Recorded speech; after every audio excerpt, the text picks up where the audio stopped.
First up, we have chairman candidates. David Cross, please come up and get a microphone. You have 5 minutes. All right. 5 minutes. I got a lot to say. Got my notes up here to help keep me on track. I value your time. Thank you all for being here today. Mallory stole a bunch of my material, and she told you that we didn't accomplish very much this year at the Georgia GOP. And I'm the one that gets accused of burning it down. Did you see the applause for her? Our RNC chairman, how's that? It's hugely loud up here. Our RNC chairman, Michael Watley, told us that we have 3 mandates, all right? Rebuild the party, get out the vote, protect the ballot. I'm running for the chairman's position for the same reason that I ran for second vice chair, to protect the ballot and protect our elections. Last month, DNI Director Tulsi Gabbard told us that, what we all know, that the machines are vulnerable. President Trump sent a very clear signal when he signed Executive Order 14248, calling for paper ballots. But we're still using the voting machines in Georgia. We didn't get any election laws passed this year because our legislative agenda was delayed for 22 days until after the session started. There were no organized citizens lobbying, and what happened? John Burns killed the bill. I'm grateful that President Trump won, but we failed to deliver for President Trump this year. I will not fail him as your chairman.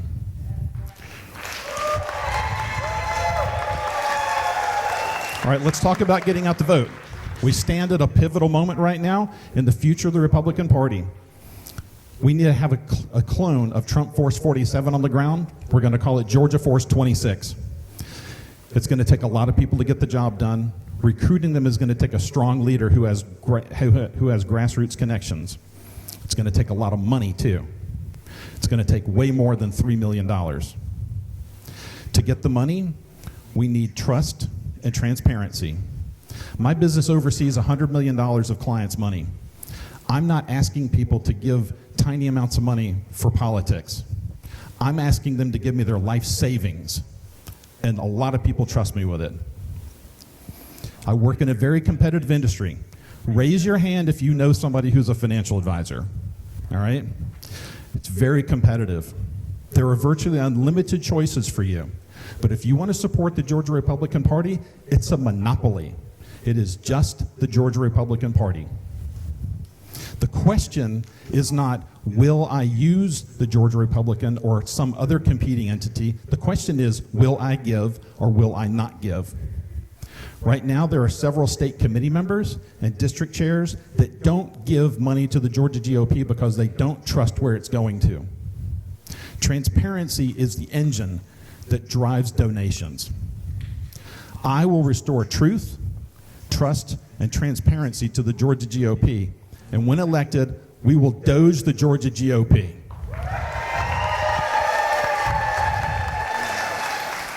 How much time have I got? 2 minutes. Okay, we're doing good. All right.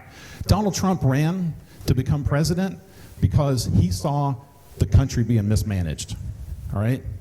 And there are people out there that say, David Cross, you should sit down because you haven't washed the dishes long enough. You haven't been involved in climbing up the rungs of the party. If we did the same thing to Donald Trump, he'd be 100 years old before he ran for president. I see problems out there. But President Trump is a businessman who's up there ejecting career politicians. He's pushing out bureaucrats. We've got to stop wasting money at this party, or else we're never going to hear people stop saying, I give to the candidate and not to the party. We have to build an organization that shows gratitude, respect, and transparency so that we can grow exponentially. If we hope to win in 26, we have to have a solid growth plan. Look at your handouts that I put out there today. Go to my website, crossforga.com. Let me know how you can get involved in one of those key initiatives. We need young people involved, and it's one of the reasons why I'm going to create a young scholarship program so we can make it so we can get 100 young people to come to our convention. There are Asian, Hispanic, and black Republicans out there popping up who want to save our country, and we should have them all at the table. All right, y'all got to stop clapping so much. All right. My dad taught me that the character of a man is revealed by whether or not he keeps his word. Our chairman failed on his promises to eliminate the corporation. He doesn't get competitive quotes on vendors. He gives no bid large contracts to his karaoke partner. He spent our money on personal expenses, and he gave his best friend, the executive director, after he was pushed out, he gave him an outrageous severance of over $20,000. That's our money. I want it back. Are you okay with having your money wasted like that? We have a party that's just treading water right now when we should be building on Trump's momentum. 2026 is coming fast, and the Democrats have Project2030.org. They are committed to taking over our legislature. We have to come out swinging. We need a chairman who will draw in more participation and keep people involved. We need a chairman who unites and doesn't divide, a chairman who inspires trust. The chairman right now wants you to believe that we can't win without him. I know that we can't win without you, every one of you. I am not here to tear things down. I'm here to rebuild. I'm David Cross, and I want to be your chairman.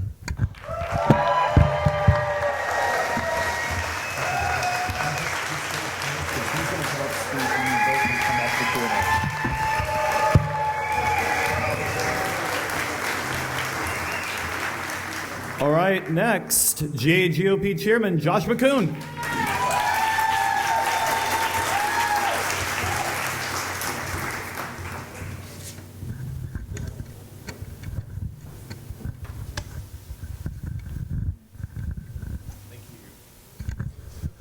Good afternoon. It's great to be with you.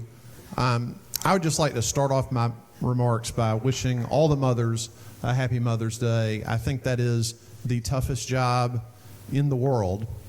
And if you aren't with your mother today, I hope you'll call her.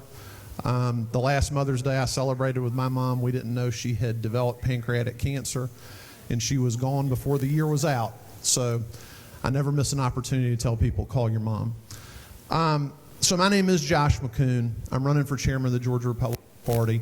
I was honored 2 years ago to receive the endorsement of the Georgia Republican Assembly.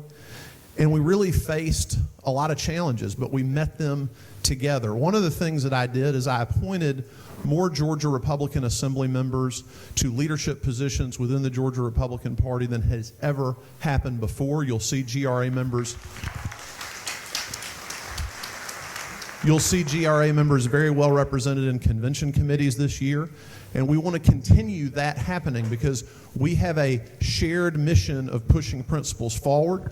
One of the things we want to do in the next 2 years is launch a study committee on our presidential delegate selection process to look at what my friend Michael McDonald did in Nevada when the state was trying to potentially keep Donald Trump off the ballot. He said, we're going to call a caucus, and the party is going to control that process. So we need to have that discussion, because when we talk about closed primaries and other things and we're waiting on the legislature, we need to look for ways we can act right now. And so that's something I think we can do for 2028. But at the Georgia Republican Party, we had a very successful 2024 cycle. We raised and spent over $23 million. The vast amount of that money was spent to accomplish two things: to elect Donald Trump president of the United States, and to beat back the phony witch hunt of Fani Willis against our presidential electors. And we were successful on both counts. We were successful on both counts because we had a world-class field operation that focused like a laser beam on low propensity voters. That focus led to over 4 million voters turning out early in the presidential election, and over 800,000 of those low propensity voters, people that didn't vote in 2020, voted in 2024. That's because of the good work of the Georgia Republican Party and people in this room. We also had a great election integrity program. We passed 3 key election bills in 2024, including a bill that equalized ballot access, meaning there were 3 left-wing presidential candidates on the ballot that took 40,000 votes away from Kamala Harris. That is because of the work of the Georgia Republican Party. And in an election that was won by 115,000 votes, it's like winning a football game by a field goal. You know, you've got to be able to do the work and find the opportunities. And we did that. We did that by working together. And so the question to be answered today is not dealing with people's personal grievances or prior problems. It's about who's best capable of leading the Georgia Republican Party in 2026 to primarily accomplish 2 things: to fire John Ossoff, California's 3rd United States Senator, and to elect a Republican governor. If we elect Keisha Lance Bottoms governor of Georgia, we're going to have serious problems in this state. So we've got to do that, and you've got to have the right leader in this position. You've got to have somebody that's prepared to go out there and raise money. And one thing I will disagree with my opponent about, the Georgia Republican Party is not a monopoly. You heard from the Freedom Caucus today, they raise money. We're at a GRA convention, they raise money. There are a huge constellation of groups fighting for your political dollars. And so you've got to have somebody that understands, has built those relationships so that we can raise the money, because we know the Democrats are going to outspend us. But we've got to have enough money to do what we did in 2024, to build the field program, to build an election integrity program. We hired more lawyers than we ever have before. We recruited and trained more volunteer attorneys than we ever have before. We covered more poll watching shifts than we ever have before. We filed, intervened in, and won more election integrity lawsuits than we ever have before. We did that because we had the resources to make it happen. So you do not fire the head coach that wins the Super Bowl. And November 5th was the Super Bowl for the Georgia Republican Party. And that is why Congressman Mike Collins, Congresswoman Marjorie Taylor Greene, Turning Point Action, Charlie Kirk, so many others, and especially my favorite this week, the President of the United States, Donald J. Trump, has endorsed me to be your leader for 2 more years. So I would be honored by getting the GRA endorsement again so that we can work together, not against each other, because the people outside of this room, if we lose elections, if we lose the 2028 presidential election, they're coming to put people in this room in prison. So we need to be together, and we need to win in 2026. And you can do that with a proven leader who has the confidence of the President of the United States. My name is Josh McKoon. I would appreciate your vote. Thank you. So stay up here. We're going to have a Q&A. Okay. David Cross, please come up to the stage, and we'll do. Awesome. All right. So each of you can stand, you can sit. It's up to you how you want to do it. So thank you all for, and I'll put this over here and speak from the podium. I have received a lot of questions from you all, longer than we probably have time to go through, but I am going to do my best to combine questions, reword them so they're both applicable. I request of the candidates, please try to answer in as quickly as you can, hopefully in about 30 seconds, so we can try to get through this nice stack. The way I'll do it is I'm going to ask one to Josh, then David, then Josh. That way you each go first, alternating. So one very, very straightforward question. As chairman, would you support the expulsion of John Burns from the Georgia GOP? So we, for the first time ever during my first term as chairman, expelled Jeff Duncan from the Georgia Republican Party.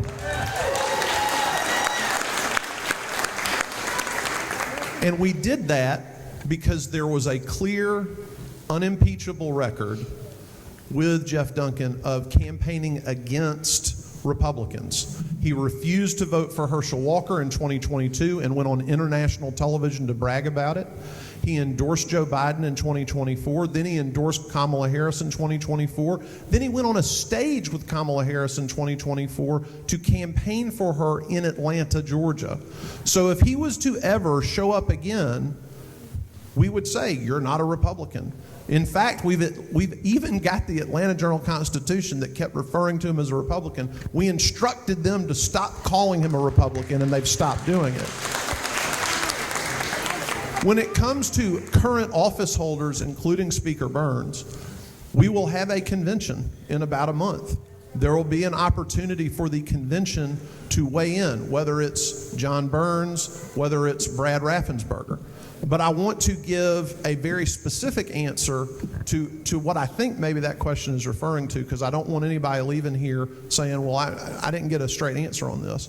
If we're talking about somebody being able to get ballot access as a Republican and be on our primary ballot, let me be very clear about this. The statute on presidential qualifying gives full control to the state executive committee. We can decide who's going to be a candidate for president.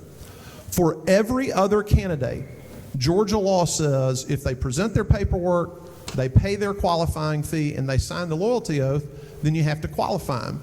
Now, with Jeff Duncan, I'm pretty confident that we could have him prosecuted for false swearing if he signed a loyalty oath to the Georgia Republican Party. But when we're talking about a lot of these other people, what we're talking about is a lot of litigation. Some of you have reached out to me to talk about Rule 44 out in Texas and what they're doing out there to try to restrict ballot access. One big difference between Texas and Georgia is there are two West Texas oil billionaires. Point of information, is there a time limit on these? If you want me to stop answering the question, I'll be glad to. I was trying to make sure I was being clear. Please finish the answer, and then we'll keep a consistent time for the next one. So as a practical matter, it would be very difficult for us to restrict candidates to have ballot access because we would either need to get the law changed or we would have to engage in litigation to have the law overturned. All right. Thank you. David Cross, same question. Can you believe this guy? It took 3 minutes. All right. What John Burns did, absolutely wrong. All right. Do I get to decide if he's tossed out? That's up to the delegates at the state convention. But I will tell you this: if John Burns is pushed out, he's going to run as a Democrat. So just be aware that it's not as simple as. Oh, did the mic die? There we go. All right. Good enough. All right. Next question, and I'm rewording. I do need to reword some questions to make them generally applicable. Yes. Yes. Do you keep a 1 minute timer and hold up the cards for 1 minute? So the question is, do you believe that a non-disclosure agreement should include a non-disparagement clause to get access to the delegate list for the party? If so, or if not, why or why not? Go ahead. No, I do not think there should be a non-disparagement clause on there because it stops free speech. And number two, it's $25,000 per infraction, and I don't know who determines what the infraction is. And then whoever wrote this document had the idiocy to put down that we're going to solve our grievances in Fulton County Court, where we know that that Republicans are not treated fairly. So it's an idiotic document. Thank you, Josh. So my opponent signed that 9-page NDA, but he amended it in several different ways. Did not bring attention to the fact that it had been amended. Tell them how. I believe it's my time right now. Please, one at a time. So, Full truth. he amended it in several material ways. As a lawyer, if I did that, I would receive a bar complaint. But let me say this: the NDA it's unfortunate that an NDA is necessary. You ought to just be able to have a handshake and say, you can trust me with this confidential data. I won't abuse it. I won't use it except for the purpose of reaching out to delegates during the campaign. I'll do that right. And, I'm trying to finish my answer, please. And instead of doing that, we have seen these NDAs in the last 2 years repeatedly violated, used for commercial purposes, used after the election. And it is compromising the data, the personal information that people have given to us to safeguard. So the Georgia Republican Party would be liable for that data getting out. So yes, there is an NDA and it needs to be enforceable. All right. No, next question. Do you support completely abolishing moral evils like abortion with no exceptions and pornography? Starting with Josh. Well, as a state legislator, you can go check the record for the 8 years I was in the General Assembly. I was ranked the second most conservative legislator during that 30-year period by an independent study you can go out and see on the internet. But I consistently supported no exceptions, Georgia Right to Life standard legislation on abortion. We've obviously made a lot of progress since then, but we've got a long way to go. And we do need to do that. We need to use state power wherever we can to combat moral evil in our society. So yes. All right, Mr. Cross. Yes. The end. The end. Yes. All right. And I'm going to go back to the question he told you that I modified the document. I changed 5 years to 0.5 years. I changed 3 years to 0.3 years. I changed Fulton County to Banks County because that's a Republican stronghold. And I changed $25,000 to $25. Okay. That's called offer and compromise. That is trying to make a deal. All right. There was a precedent set with a man many years ago that signed, modified a document, his credit card, and it stood up in court. All right. Thank you. Oh, okay. All right. So just a quick question, since the email list got brought up, and I just got this question. Somebody just got lucky, and this is probably please keep it to 3 sentences. And I'm asking both of you this. And it starts with David. Do you have any idea how Debbie Dooley and Bill Simon have the email list? Do you have any theory on it? I mean, somebody obviously gave it to them. It wasn't me. I mean, those people hate my guts. So no idea. Thank you. Do you have any idea, Josh? No, I do not, and I hope that we make sure that if they in fact have the 2025 delegate list, that there is full enforcement under the agreement, because that is the purpose of the agreement.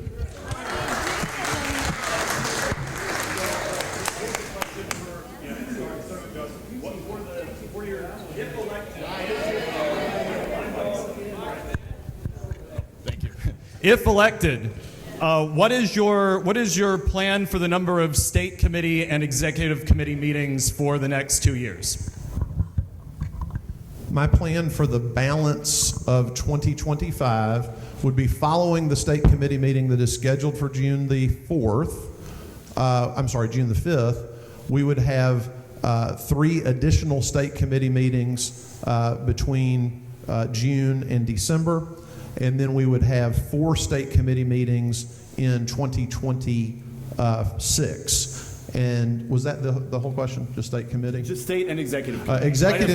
Executive committee meetings, I would expect to have 4 in 2025. So once basically every 2 months after the state convention. And then 6 in 2026 from January till prior to the election, and then probably, 7, because there'll probably be one at the year end. All right, thank you. David? All right, so just like a business, the state committee will meet quarterly, just like shareholders, and the executive committee will meet monthly, just like your executive board at a business. Point of information. Yes. All right, so next question, starting with David Cross. So, do you believe the Georgia Republican Party should be incorporated, and if so, why? And if not, why not? No, it should not be incorporated. It should be organized under Title 21. There should not be a Title 14 corporate organization out there because it has one shareholder, one CEO. No.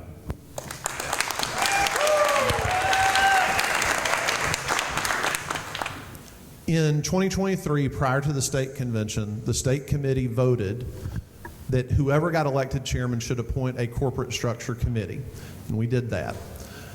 The purpose of the corporate structure committee was to determine what, if anything, should be done with the corporation that was formed in 2014. One of the issues related to that is that the chairman of the Georgia Republican Party at the time of the incorporation who is listed in the incorporation paperwork, is in litigation right now with the Georgia Republican Party. We have concluded every step of that litigation. We are awaiting an order from the judge in Fulton County. Once we have that order, we will then be able to proceed with the Corporate Structure Committee presenting their recommendations and moving forward. But I really want to rely on the wisdom of that committee, which includes members of the Georgia Republican Assembly, once that litigation is concluded. So that is the game plan on how we move forward with the corporate structure issue. Thank you very much. Is there, so starting with Josh, if elected chairman or as chairman currently, what is the financial control process for who has access to bank account statements, and how and why is it set up that way, and would it be under your next term? So the Georgia Republican Party rules were last amended in 2020. As far as the financial operations of the Georgia Republican Party, I don't believe that those rules have been amended in quite some time. It is my intention to bring a rule change forward to the state committee at next month's meeting to try to address some of those issues. But currently, the treasurer, the assistant treasurer, the chairman, the executive director are all signers on all the bank accounts the party has. The party does have multiple bank accounts. Our accounting director, Karen Henschel, does the bank reconciliation process. She processes the deposits, receipts. She prepares the at least initial drafts of disclosure forms that go to federal regulators on a monthly basis and to state regulators on a less frequent basis. Those are reviewed and approved by the treasurer. And that is essentially the process that's in place now. But again, I intend on bringing a rule change forward next month to address that and add some additional layers to that process. All right, thank you. Same question? Yes. All right. The rules of the Georgia GOP say the treasurer shall have the custody and responsibility of the funds of the GRP, shall deposit said funds in bank accounts selected by the state executive committee, all right, which funds may be which may be drawn as prescribed by the state executive committee. That's never happened. There's never been any discussion of money or banks or anything. As your chairman, I will give full access to every financial record to the treasurer, and we will publish on the Georgia GOP website a quarterly statement that shows you exactly where we are. All right. Next question, and this one I'll actually read verbatim. And by the way, I have so many questions here, I'm not going to be able to get through even probably half of them. So there are a lot. But this one, it is, and I'll just read what this person wrote. It is evident that Kemp is using his leadership PAC money as a slush fund to control the Gold Dome. Our legislators are not representing us, their constituents. Instead, they're doing Kemp's bidding. How can this be addressed? Starting with David. Wow. So honestly, that needs to be addressed in our Constitution. Our Constitution gives the governor of Georgia more power than any other governor in the state of Georgia. I am terrified that if there is ever a Democrat that becomes governor, they're going to use that power against us. We've got to address this in the legislature and water down the governor's powers just a little bit. We've got to make those changes. If we don't, we're at risk of becoming the whipping boy at some point in the future. All right, Josh. So this legislation was proposed several times when Governor Deal was governor. And I fought it every time. I fought it with other GRA-aligned members of the legislature. I fought it even with Democrats who also saw the danger of this sort of unfettered fundraising occurring. And unfortunately, after I left the legislature, this law was passed. The easiest way to address it would be for the legislature to repeal the statute. If we're going to talk about a constitutional change as a practical matter, and this is probably a point of agreement between my opponent and I, I'd love to see the governor's office perhaps not have as much executive authority as it does on our current 1983 Constitution, we don't have the votes. You know, the reason that I got involved with reforming the Georgia Republican Assembly is when I went into the legislature in 2011, Republicans controlled 2/3 of the House and the Senate. We had a small window of opportunity to rewrite the entire Constitution, and we missed it because we had too many former Democrats wearing the Republican jersey that were unwilling to go along with us. Thank you.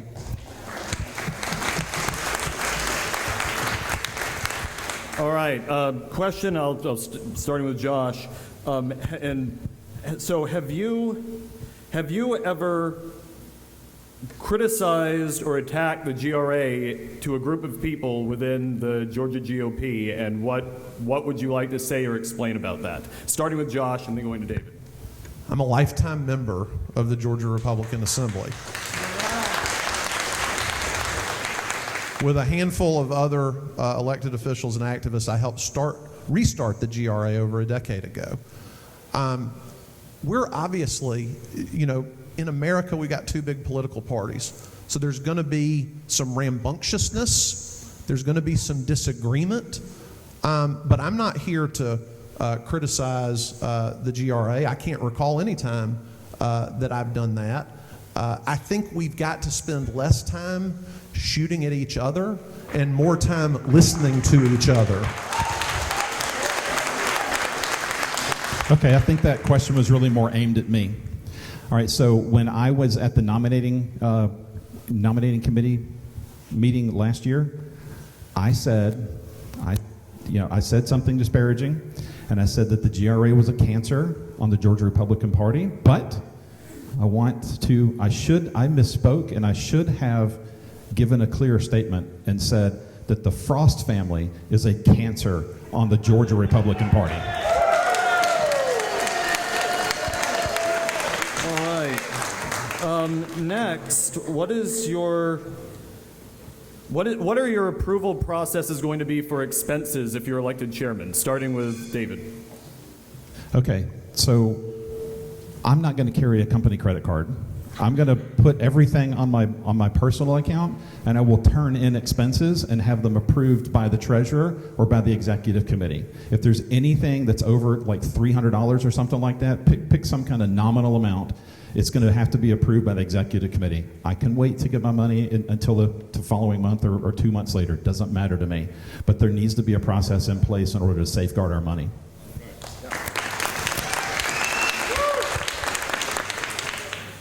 As I said earlier, we are going to offer a rules change at the state committee meeting to put additional safeguards in place and additional oversight in place. I do want to just say, as to that last comment, I don't think it is credible to call yourself someone that can unify the party and then refer to flesh and blood human beings as cancer. Thank you.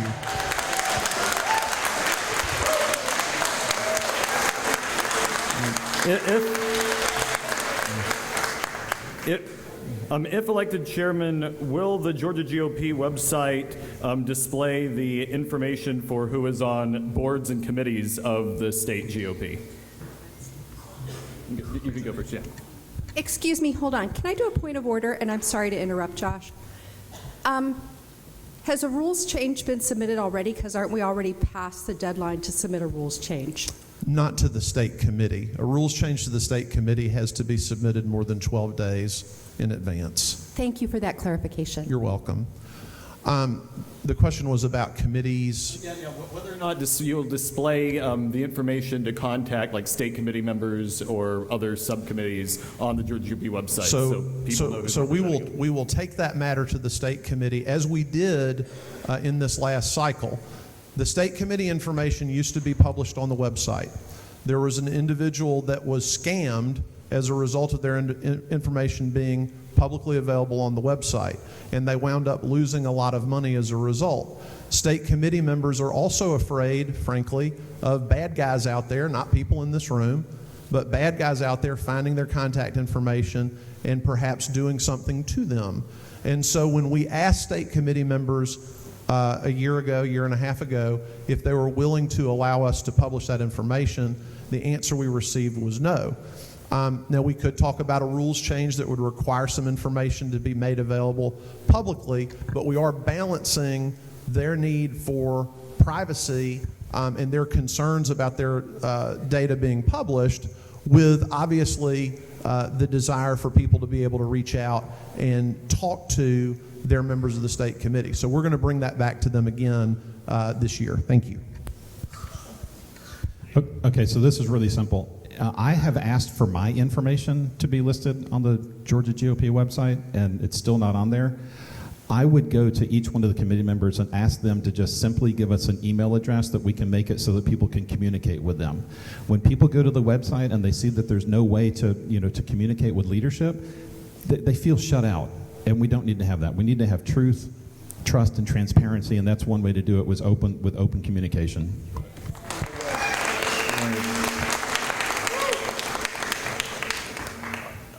I mean, and this is just a yes or no question, and I know the answers, maybe other people don't, but have you signed the NDA? Have you gotten the delegate list and signed the NDA? No, I have not. Have you gotten the delegate list and signed the NDA? Yes, I have. All right. Thank you. Alex, another point of order, if I may. Yes, ma'am. Just further clarification, state committee versus state convention. Wasn't there a deadline this week for changing the rules at the state convention, and hasn't that already passed? Yes. To submit rule changes for the state convention, the deadline, I believe, was Thursday at 5 o'clock, like last Thursday. I submitted a number of them. They're actually some of the ones that are part of the resolutions package that you all will be deciding later. So the rule changes that Josh is talking about, have those been submitted according to the rules of the state convention? So there are two ways that the rules of the Georgia Republican Party can be amended. They can be amended by the state convention on a 2/3 vote, or they can be amended by the state committee on a 3/4 vote. So there is still a window of time to submit rules for consideration by the state committee at their June 5th meeting. Thank you. All right, David, did you want to say anything on that? All right, never mind. How many Trump events were, oh no, sorry. All right, do you believe that the 2020 election was rigged and stolen? Yes. Yes.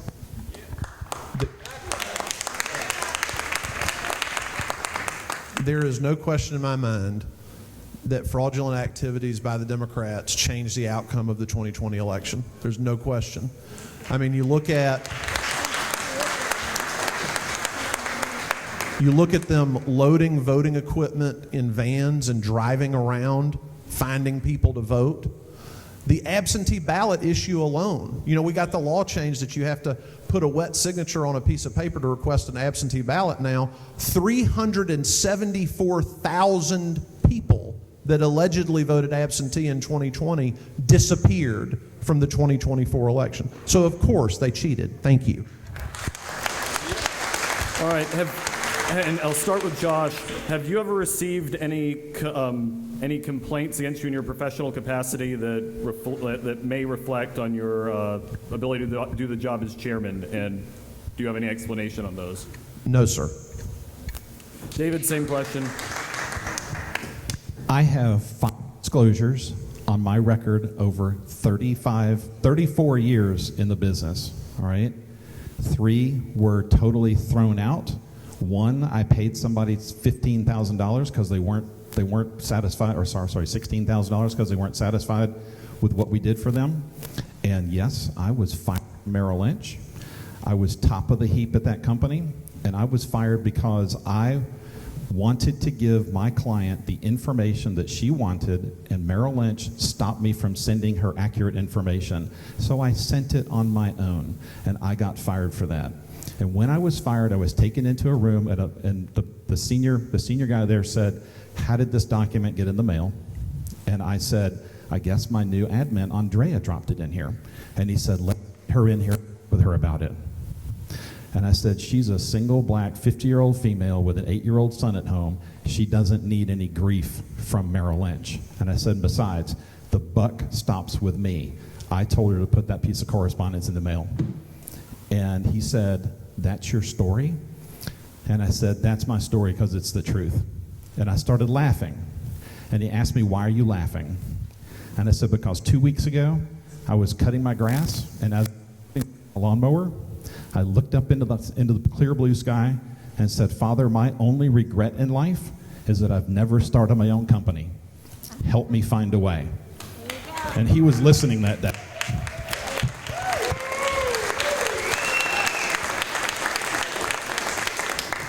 All right, so just two last questions. I apologize if I haven't gotten to yours. Well, yeah, two last questions. First, do we need to get rid of voting machines counting the vote, and how? And please keep it as short as possible, starting with who spoke last. All right, you go first then. So yes, we should be counting ballots like civilized countries do. Hand-marked, hand-counted at the precinct. That's it. Get rid of the machines. Banana republics use machines to count their ballots. They happen to use the same machines that we use. So that should tell you everything, on top of the fact that Donald Trump signed the executive order 14248 that said, get rid of them, move to paper ballots.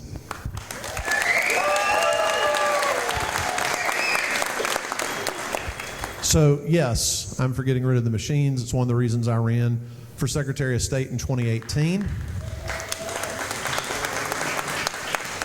And we absolutely should get rid of them today. They were the Diebold machines then, the Dominion machines now. We should get rid of machines.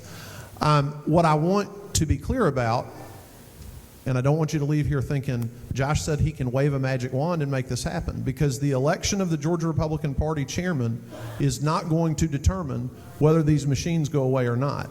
There are two ways the machines go away. An act of the legislature, or, and this is where the GRA could be very helpful, recruiting a candidate for Secretary of State whose sole platform is decertifying the voting machines.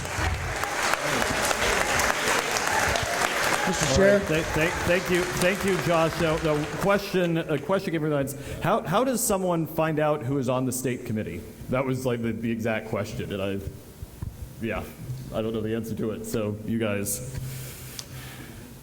Well, I mean, we can obviously disclose the identities of the people on the state committee. It's been the issue has been whether or not to disclose contact information for the people on the state committee. All right. So that list can be provided? Yes. All right. So I said the state committee members, they're the governing body of the organization. Their name and simple contact information should be on there. They can choose if they want to have a telephone number or an email, but they need to be accessible because they are the governing body. Mr. Chair. Yes. Point of inquiry. Is it not true that the state executive committee could pass a resolution, say, for example, asking the state election board to request a writ of mandamus from the Georgia Supreme Court to eliminate the QR code in our elections and restore lawful elections in Georgia? Question for the last question. Yeah, so the question is to the QR code. There is, and probably everybody in the room is familiar with this, one of the three bills that we got passed in 2024 eliminates QR codes from the ballot in 2026. There's an issue. The Secretary of State's office is trying to say, oh, we need more money to make sure we can get rid of the QR codes. So one of the things we actually have our legal team researching right now is filing a lawsuit against the state of Georgia to ensure compliance with that statute for the 2026 election. All right, so if we get rid of the touch screens, the QR codes disappear. That's number one. When I become chairman, one of the first calls I'm going to make is going to be to the governor. I'm going to invite him to go quail hunting or shooting. We're going to have an opportunity to talk about this. I'm going to ask him, if not beg him, to call a special session to get these machines out of Georgia. Everyone, thank you to both candidates. We're going to move on to the voting now, but I will say that as someone who has traveled the state when I ran for chairman 3 times, it is a lot of work. Even if you don't like one of the candidates, just remember that they both put a lot of time and sweat and thought, and they've taken a lot of slings and arrows to do this job. So please give them both a round of applause as they leave the stage.